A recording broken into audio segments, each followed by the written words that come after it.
이번 선교지를 방문하는데 아주 은혜스러운 일들이 참 많이 있었습니다. 그것은 우리가 나중에 또 나누고요. 또 다른 경험이 있었는데 오랜만에 사람들이 줄을 제대로 서지 않는 곳에서 오랫동안 서 있었습니다. 우리 한국 사람들이 옛날에는 그랬지만 지금 얼마나 질서를 참 잘 지킵니까? 근데 이제 그 방문을 마치고 우리 한국으로 돌아오는데 고생을 좀 했습니다. 공항에 막 사람들이 굉장히 많은데 이 출국 검사장 이 시설이 너무 열악하고 또 창구가 사실은 뭐 우리나라 같으면 한 10개 이렇게 있었을 텐데 딱 한 3개 정도밖에 없다 보니까 막 사람들이 몰려 있고 그러면서 아주 무질서했어요. 이런 생각을 우리가 한번 해봅시다. 서로가 스스로 줄을 잘 서고 질서를 잘 지키는 곳에 가면은요 참 편합니다. 여러분 이미 우리가 질서에 익숙해진 사람들이 되다 보니까 그런 곳에 가면은 참 편해요. 뭐 스트레스 받을 일이 없어요. 새치기 할 생각도 없고 그냥 서 있다가 내 차례가 되면은 내 일을 보면은 됩니다.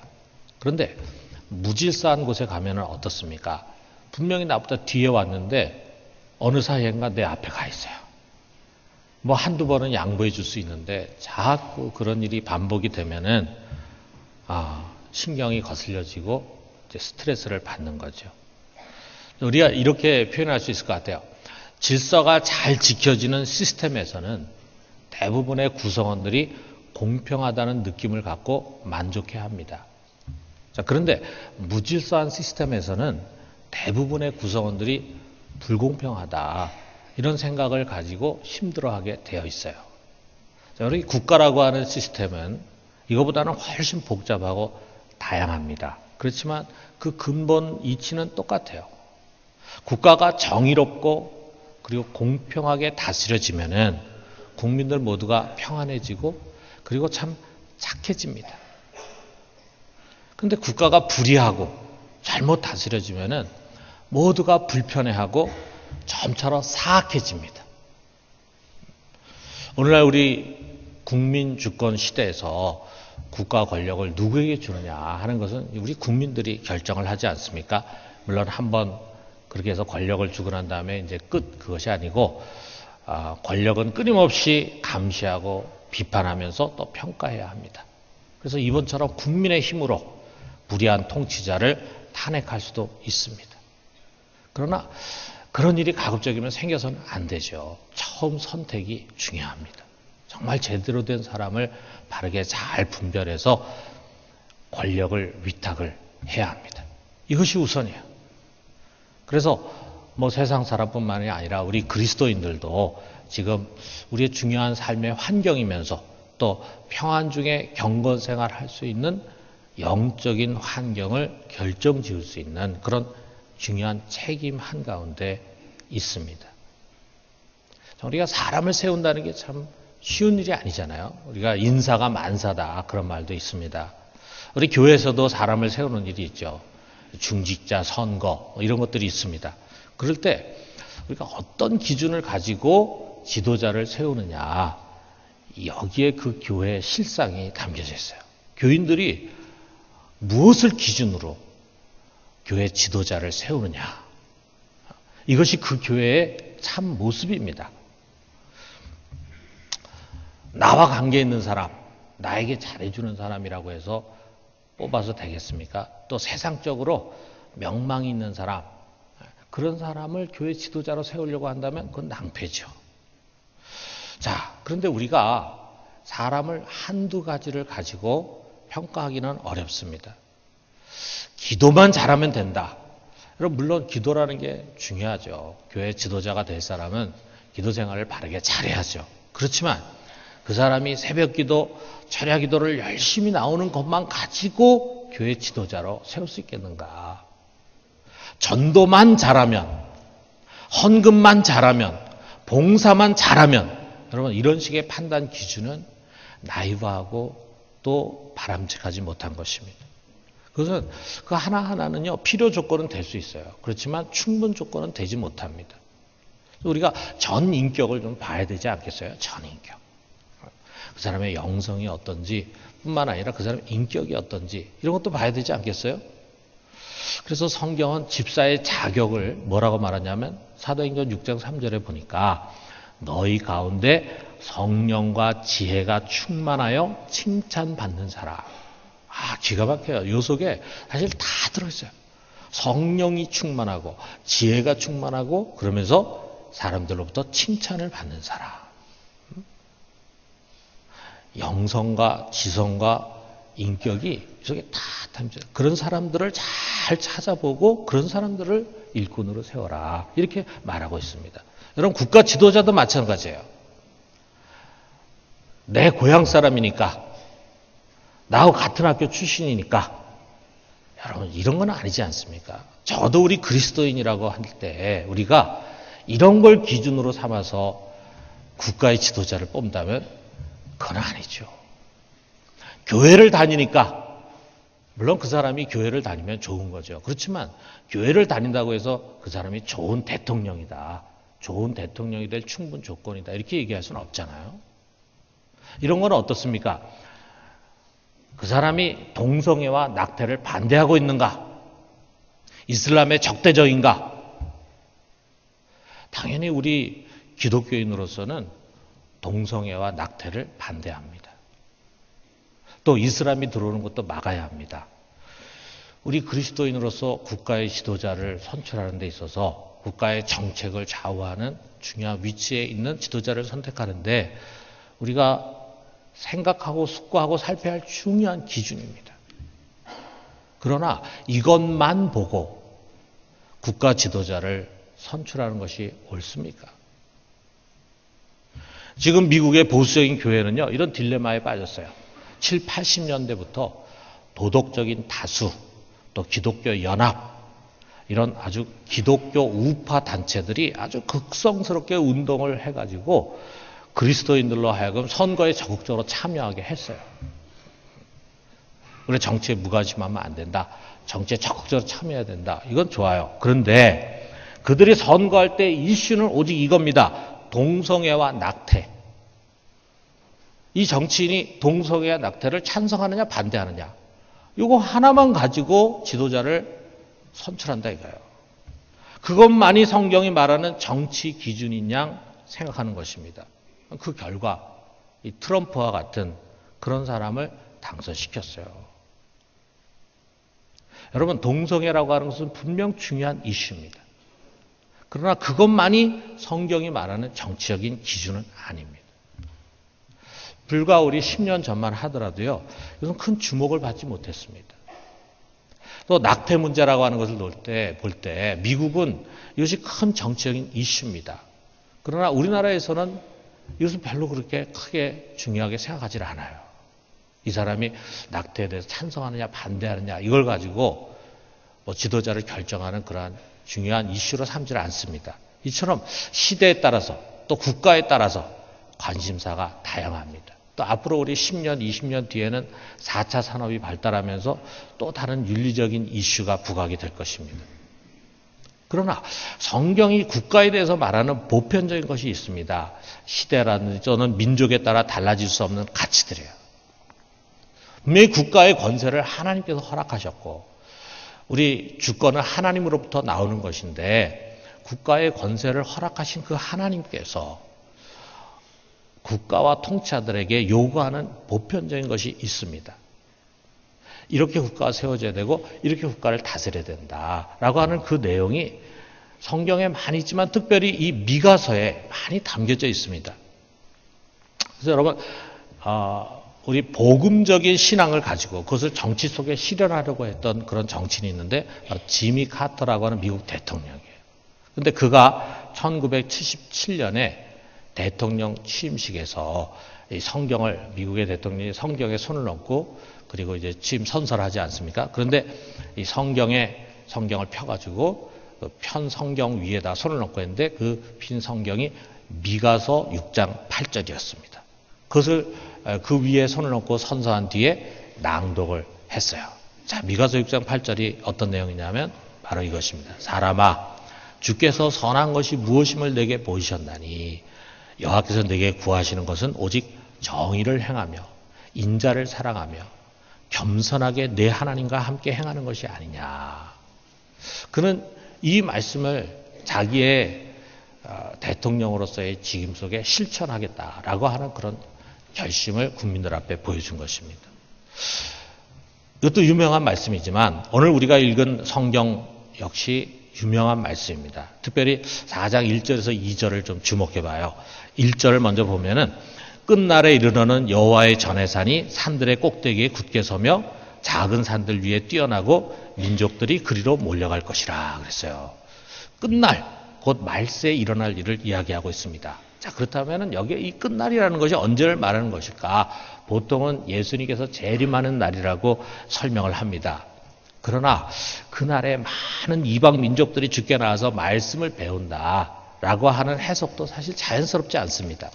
자, 그래서 우리가 성경에서 말세, 종말이라고 하는 것이 무엇을 의미하는지를 좀 생각해 봐요. 말세를 이해하는 가장 중요한 열쇠가 이게 7절에 소개되는데 7절 하반절에 보니까 이렇게 되어 있습니다. 나 여호와가 시온 산에서 이제부터 영원까지 그들을 다스리리라. 그랬어요. 하나님이 다스리기 시작한다. 하나님의 통치가 시작된다. 여러분, 이 하나님의 다스림, 하나님의 통치가 뭡니까? 이게 바로 하나님의 나라라 이거죠. 하나님의 나라가 이제 비로소 임하는 것입니다. 이것이 바로 말세의 시작이에요. 그 하나님의 다스림은 성령을 통해서 이루어집니다. 그렇기 때문에 말세 하나님께서 하시는 일은 요엘 선지자가 예언한 것처럼 그의 영을 남녀노소에게 부어주시는 것입니다. 그래서 종말이라고 하는 것은 예수님의 재림이 아니라 그것은 종말의 끝이고, 종말은 예수님이 이 땅에 오신 그의 초림과 그리고 성령 강림부터 시작이 되는 것입니다. 이미 성령이 우리 가운데 오셨다고 하는 것이 말세가 시작됐다는 것을 의미하는 거예요. 여러분, 우리는 이미 종말 시대에 살아가고 있습니다. 그래서 오늘 우리가 읽은 이 성경은 예수님이 재림할 때 일어날 일이라기보다는 이미 우리가 살아가고 있는 이 시대, 성령께서 강림하시고 역사하시는 이 시대에 일어나는 일들을 설명하고 있는 거예요. 이 종말 시대에 하나님이 어떻게 다스리는가. 여기 보니까 민족들과 이방인들이 그에게 나오게 되고 그때 그는 도를 가르친다. 이렇게 말씀하십니다. 여기 2절에 보니까 곧 많은 이방 사람들이 가며 이르기를 오라. 우리가 여호와의 산에 올라가서 야곱의 하나님의 전에 이르자. 그가 그의 도를 가지고 우리에게 가르치실 것이니라. 우리가 그의 길로 행하리라 하리니 이는 율법이 시온에서부터 나올 것이요 여호와의 말씀이 예루살렘에서부터 나올 것임이라 그랬습니다. 여기에 사람들이 여호와의 산에 올라간다. 그리고 야곱의 하나님의 전에 이른다. 이렇게 말하고 있어. 그러면은 거기서 하나님이 그들에게 도를 가르치고 말씀을 가르쳐서 그들이 어떻게 가야 할지, 어디로 가야 할지 길을 가르쳐 주신다라고 말씀하시는데, 여기 하나님의 전, 시온, 예루살렘, 이것은 무엇을 가르치는가? 교회를 가르치는 것입니다.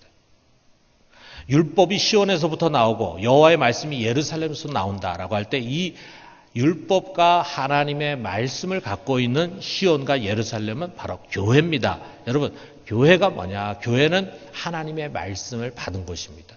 하나님의 말씀을 받은 성도들의 모임이 바로 교회입니다.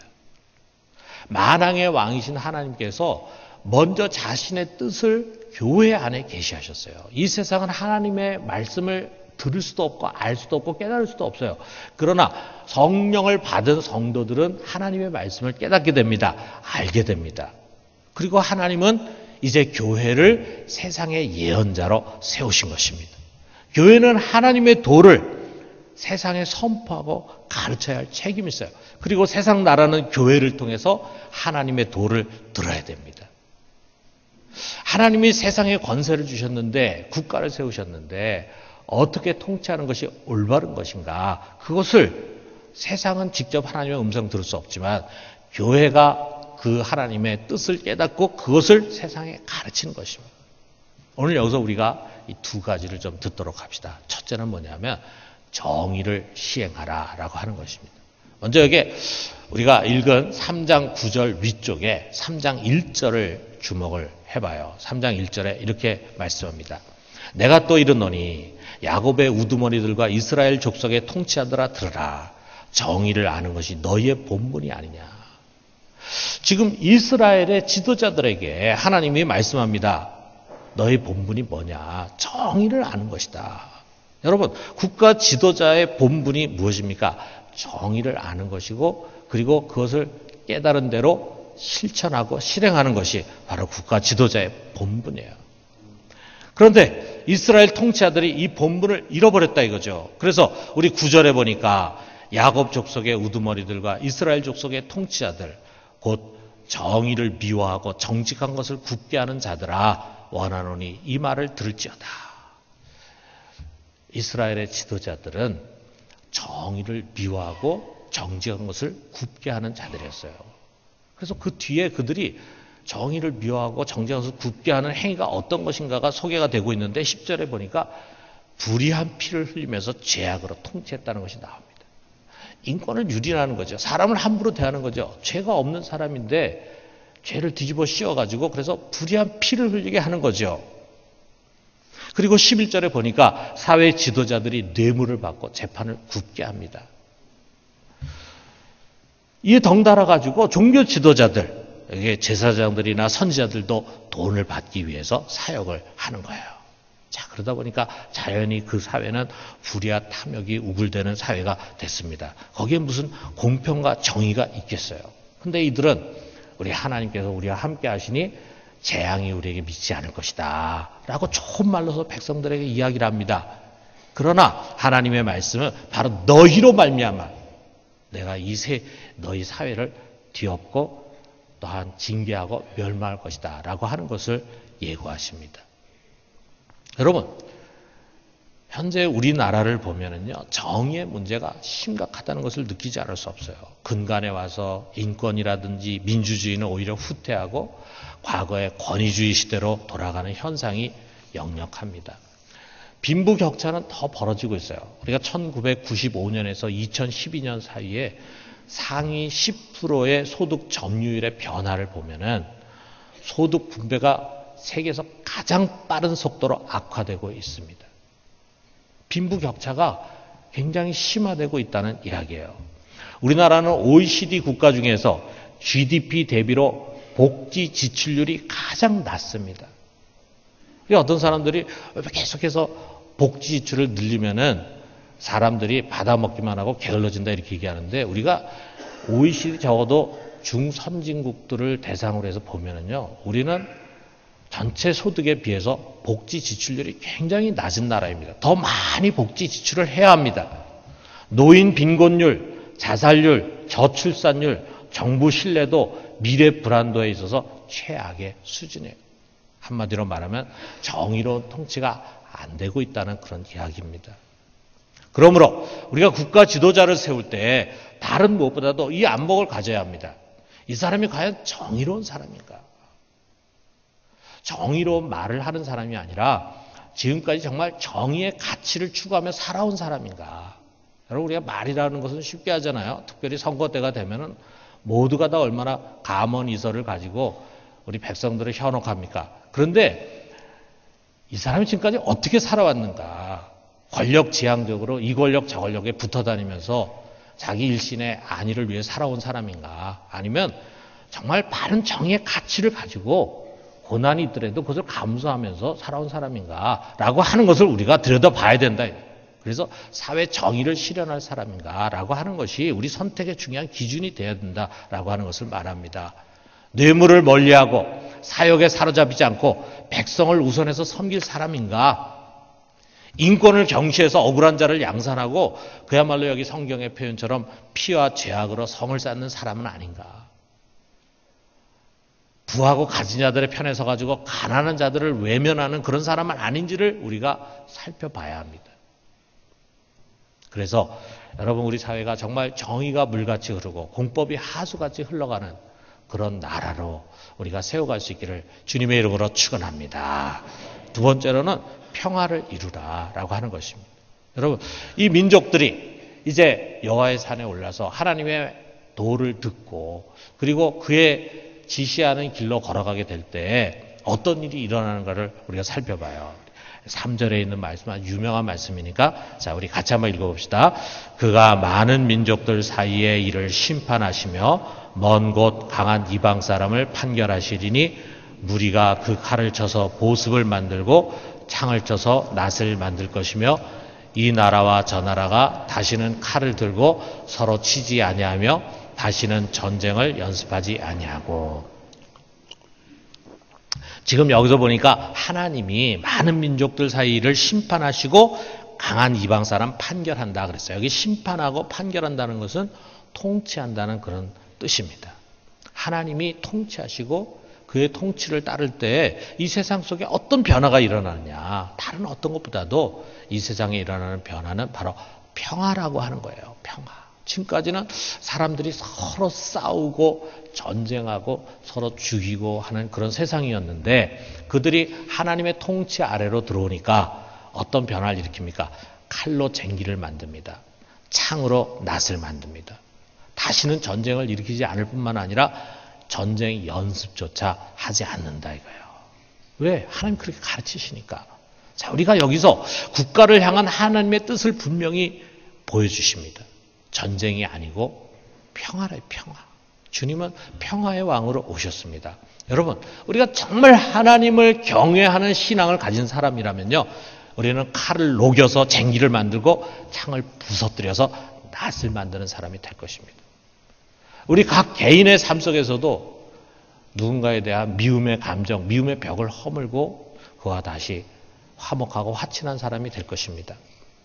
또 우리 국가도 그와 같은 전쟁과 싸움에서 평화로운 나라가 세워지기를 위해서 노력할 것입니다. 여러분, 우리가 사는 이 세계는 오랫동안 수많은 전쟁을 치러왔어요. 그 전쟁을 통해서 얼마나 많은 사람이 죽었습니까? 얼마나 많은 사람이 가족을 잃었습니까? 얼마나 많은 사람이 부상당하고 장애인이 됐습니까? 자기의 집과 재산을 다 잃어버리고 그렇게 해서 얼마나 많은 불행을 겪게 됐습니까? 물론 꼭 해야 하는 전쟁도 있었죠. 그렇지만 대부분은 아니었어요. 해서는 안 되는 전쟁이고 할 필요가 없는 전쟁을 우리 인간은 끊임없이 추구해 왔습니다. 여러분, 오늘 이 한반도는 세계에서 가장 위험한 지역이 되어버렸어요. 지금 우리나라 방송뿐만 아니라 미국 방송, 독일 방송 이렇게 뉴스를 들어보면 우리나라에 관한 뉴스가 꼭 나옵니다. 위험한 지역이라 위험한 지역. 묘한 힘의 균형에 의해서 전쟁이 일어나지 않지만 전쟁의 가능성은 항상 숨어 있습니다. 최근에 4월 27일에 전쟁이 일어날 것이다. 이런 설이 또 파다하게 있었잖아요. 북한의 핵 문제를 시원하게 해결하지 못하는 상황에서 점차로 전쟁의 필요성을 역설하는 사람들의 목소리가 커지고 있습니다. 최근에 어떤 분이 평화 강연을 하는 것을 제가 글로 읽게 됐습니다. 그런데 그 평화 강연에서 이런 경험, 자신의 경험을 털어놨어요. LA를 방문해서 몇몇 분과 이야기를 나누는데 그분들이 종북 몇백만 명이 죽더라도 지금 전쟁을 해야 한다라고 하더라. 어떤 분은 1000만 명이 죽어도 5천만 명이 살기 위해서는 전쟁을 해야 한다 말했다. 정말 어이없고 위험스러운 사고입니다. 그 1000만 명 속에 자기 자식이 있다면 그렇게 말하겠어요? 호전적이라고 하는 북한의 김정은과 다를 것이 무엇이 있습니까? 여러분, 과거 유럽에서 시작된 두 차례 세계대전 우리가 잘 알고 있습니다. 그 세계대전이 일어난 과정을 보면은 정치 지도자들이 전쟁의 당위성을 역설합니다. 그리고 여론을 통해서 백성들을 세뇌합니다. 그리고 어린 자녀들을 그렇게 교육을 시킵니다. 저놈이 너의 적이야. 그에 대한 증오 감정을 막 키우는 거예요. 그 아이들이 점점 자라가지고 나중에 홍위병이 되는 거예요. 그리고 점차로 증가하는 전쟁의 여론을 등에 업고 결국은 전쟁을 일으키게 되는 것입니다. 그러면서 하는 이야기가 나 혼자만 전쟁을 원하는 것이 아니라 국민들이 대다수 전쟁을 원했다. 이렇게 얘기하지만 그 국민들이 대다수 전쟁을 원하게 만든 사람이 누구냐 하면 바로 그런 정치 지도자들이야 이거죠. 여기에 교회는 평화의 사도로서의 역할을 제대로 하지 못하고 오히려 전쟁을 부채질하는 어리석음을 저질렀어요. 1차 세계대전이 일어나던 1914년에 독일의 지성사회를 대표하는 93명이 독일 황제의 전쟁 정책을 지지하는 선언을 했습니다. 이 사람들이 다 손을 들고 전쟁해서는 안 됩니다. 이렇게 했다면 1차 세계대전이 일어나지 않았을 거예요. 그런데 이들이 전쟁 정책을 지지하는 선언을 했어요. 자, 우리 일반 서민이 그랬다 그런다면은 영향이 별로 없지만 사회 각 분야에서 지도자 역할을 하고 있는 93명이 빌헬름 2세의 전쟁 우리는 찬성합니다. 라고 선언을 했다 이거예요. 이 93명 속에는 그 당시에 내노라 하는 신학 교수들과 목회자들이 들어있었습니다. 그런데 그 전쟁에서 패해서 큰 어려움을 겪었죠. 그런데 패전 후에도 정신을 차리지 못한 교회들이 히틀러의 2차 세계대전에 또다시 적극적인 지지를 보냈습니다. 두 차례 전쟁에 쓰디쓴 고통을 맛보고 나서야 독일 교회는 비로소 눈을 뜨게 됐어요. 어디에 눈을 떴냐? 평화의 메시지에 눈을 뜨게 됐어요. 아, 성경 속에 이처럼 수많은 평화의 메시지가 있구나라고 하는 것을 알게 됐다 이거예요. 그래서 어떻게 보면 지금은 정말 지구에서 가장 앞장서서 반전과 평화의 사도 역할을 독일 교회가 하고 있다고 해도 과언이 아닙니다. 어떤 전쟁에도 독일 교회는 반대한다는 성명을 내고 있어요. 전후에 2차 세계대전 이후에 서독과 동독 사이에 위험한 긴장 관계가 여러 차례 있었습니다. 그럴 때마다 서독 교회는 서독 정부의 편을 든 것이 아니라 평화해야 된다. 전쟁해서는 안 된다. 평화를 주장했어요. 그리고 동서독 사이에 가교 역할을 하면서 결국 평화 통일의 선구자가 됐습니다. 우리가 독일 통일이 된 지 벌써 20년이 훨씬 지났는데 이 통일에 대한 연구서들이 많이 나옵니다. 그런데 이 동서독 통일을 가능하게 한 가장 큰 요인 중에 하나는 바로 독일의 교회들이다. 독일의 교회가 어떻게든지 평화적인 통일을 위해서 평화를 이루기 위해서 최선을 다했다 이거죠. 여러분, 우리는 평화를 진정으로 사랑하는 자를 지도자로 세워야 합니다. 전쟁도 불사한다라고 하는 사고방식 가진 사람 위험한 사람입니다. 어떤 대가를 치르더라도 평화를 지켜내겠다는 각오가 되어 있는지를 살펴봐야 합니다. 말씀 뵙겠어요. 사랑하는 성도 여러분, 교회는 세상 속에서 항상 사회 비판적인 자리에 설 수밖에 없어요. 세상은 시류를 쫓아가지만 교회는 도덕성을 지키고 있습니다. 그렇기 때문에 성적인 타락, 가정이 파괴되는 것을 용납하지 않고 그것을 고발합니다. 세상은 경제를 앞세우지만 교회는 올바른 것과 더불어 사는 삶을 말합니다. 세상은 성공과 승리주의에 도취되어 있지만 우리는 평화를 위한 인내를 촉구합니다. 그렇기 때문에 종종 세상에서 이상적이고 계산 없는 소리라고 하는 핀잔을 듣습니다. 그렇지만 그것이 하나님의 뜻이고 하나님이 기뻐하는 바입니다. 그리고 이 세상이 바로 교회가 선포하는 그런 이야기를 들을 때, 그래서 하나님의 뜻을 쫓을 때 그것이 돌아가는 것 같지만 사실은 행복의 지름길입니다. 여러분, 우리 이 나라를 위해서 기도합시다. 그리고 누구보다도 책임의식을 갖고 예언자의 역할을 감당합시다. 우리가 하나님으로부터 받은 말씀을 가지고 이 세상 속에 그것을 선포해요. 그리고 그것을 실현하기 위해서 노력해요. 그리고 이 땅에 정의와 평화를 세워가는 우리 모두가 되기를 주님의 이름으로 축원합니다.